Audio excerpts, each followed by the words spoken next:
여자에게는 이렇게 말을 한다고 합니다. 그럼 공주병 언제까지 지니고 있을 겁니까? 남자에게는 또 이렇게 말을 한다고 해요. 아니, 지금 나이가 몇 살인데 아직도 그 욱하는 성격 못 버리세요? 이렇게 들이대면 한국인들은 대부분 인정한다고 합니다. 그뿐입니까? 이 양반 사람 꿰뚫어보는 해안을 가졌네 하고 한풀 접는다는 거죠. 기회다 싶어서 자기 이야기를 털어놓기 시작도 하고요. 만약 부부가 함께 있을 때 부인 공주병 이야기를 하면 남편이 맞다고 무릎을 치고, 남편 성격 급한 건 이야기하면 부인이 나서서 그거 딱 맞는 말이라고 감탄을 한다고 해요. 이거 말이죠. 점집에서만 써먹는 수법이 아니라고 해요. 심리 상담이나 의사들도 더러 활용하는 방법이라고 합니다.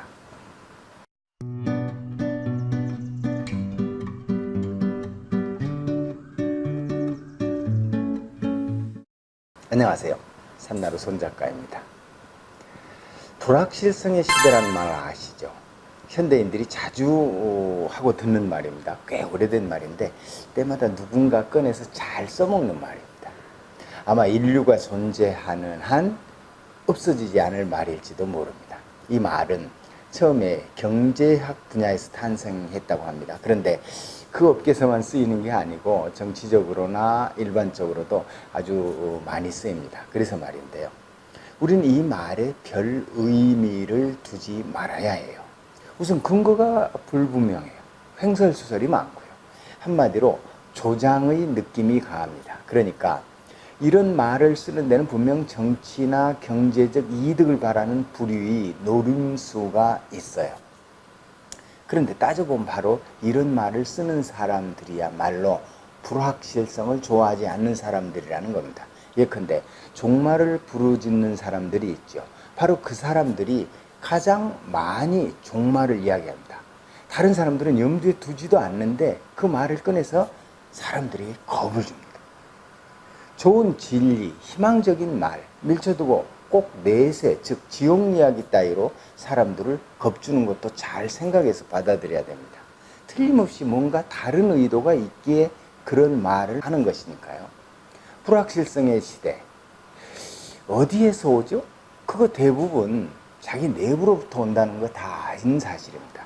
만약 외부로부터 온다면 처치하는 법 간단하죠. 그 불확실성을 믿지 않으면 되니까요. 내부로부터 온다면 더욱 두려워할 것이 없고요. 자기 확신, 즉 판단력만 키우면 되니까요. 그러니까 문제는 자기 확신입니다. 외부로부터 들리는 노림수가 있는 말이나 불편한 사회 흐름을 단번에 물리칠 수 있는 자기 확신 말이죠. 루터의 말 아시죠? 내일 주기에 종말이 온다 해도 오늘 나는 한 그루의 사과나무를 심으리라는 말입니다. 이 말 하도 많이 읽고 들어서 참 진부하다는 생각을 하실 겁니다. 그런데 말이죠. 더러 이런 원칙 하나 좀 꼭 필요해요. 마이웨이 하자는 것이 아니라 필요 없는 말에 귀 기울이지 않고 시류에 쏠리지 않기 위해서죠. 말이 곧 진리이거니와 이런 원칙이 있으면 판단도 빠르고 정확할 테니까요. 철학을 한다는 것은 결단하는 것이다. 독일의 실존 철학자 칼 야스퍼스의 말입니다. 끝없이 판단하고 선택하는 것이 결단인데요. 자유를 가진 인간으로서 피할 수 없는 것이 바로 이 선택이죠. 자, 우리가 가진 선택권, 이거 복일까요? 짐일까요? 선택의 기로에 선 순간은 누구에게나 아주 자주 있습니다. 어떤 차를 마실까? 오늘은 어떤 점심을 먹지? 이런 사소한 것에서부터 일생을 가르는 중요한 결정에 이르기까지 그야말로 판단하고 선택해야 하는 것이 우리들 삶의 연속입니다. 혹 자신이 우유부단한 성격이라고 판단하신 분 계신가요? 그 성격을 고치고 싶은가요? 제 경험인데요. 판단력을 강화하는 방법은 의외로 쉬운 데 있습니다.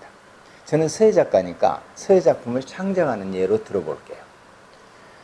그러니까 저도 매우 우유부단한 사람이었거든요. 그런데 그러한 성격은 지금도 어느 한 구석을 차지하고 있습니다.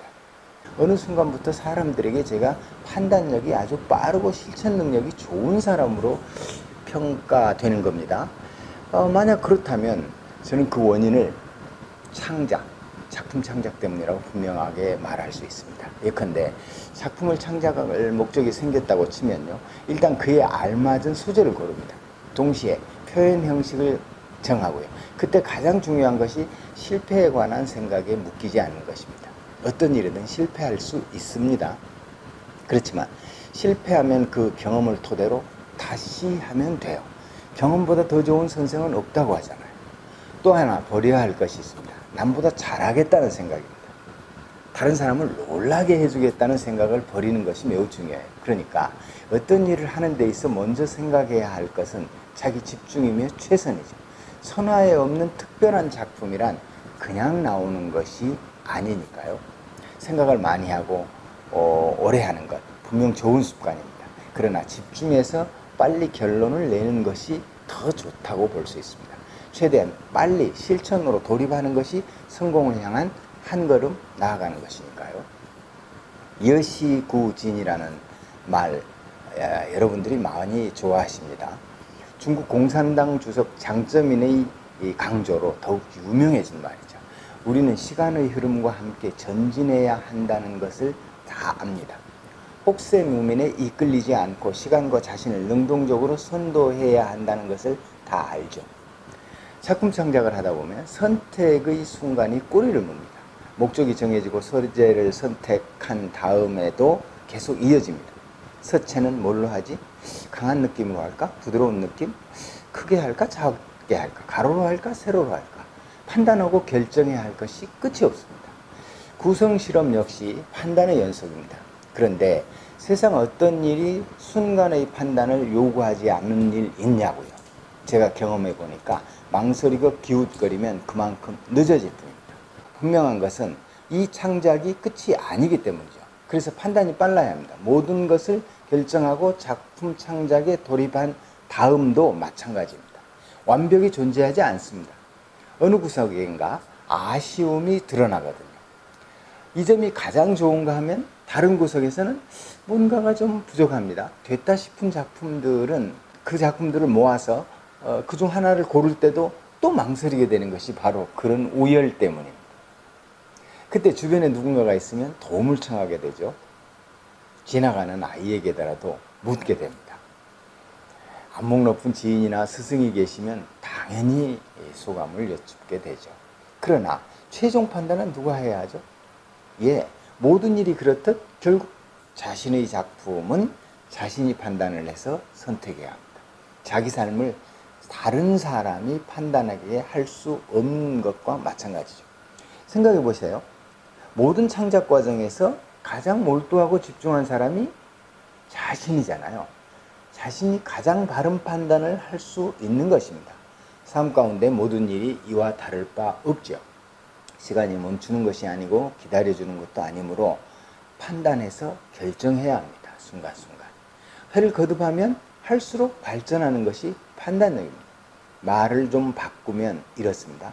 확신이 서지 않는 것에 대해서 빨리 포기하는 지혜. 바로 이 지혜가 길러지는 것이죠. 한 번, 두 번, 그리고 10번, 아니 100번 반복되는 사이 어느새 판단력의 대가가 되어 있을 것입니다. 판단이 분명하고 빠르면 불안이 깃들지 못합니다. 평안을 얻기 위해 결단이 필요합니다. 쉬운 일이건 어려운 일이건 결정하고 나면 마음이 편안해지니까요. 자, 오늘은 판단력을 기르는 방법, 즉 불확실에 끌려다니지 않는 방법에 대해 이야기를 나눴습니다. 저는 산나루 손작가였습니다. 감사합니다.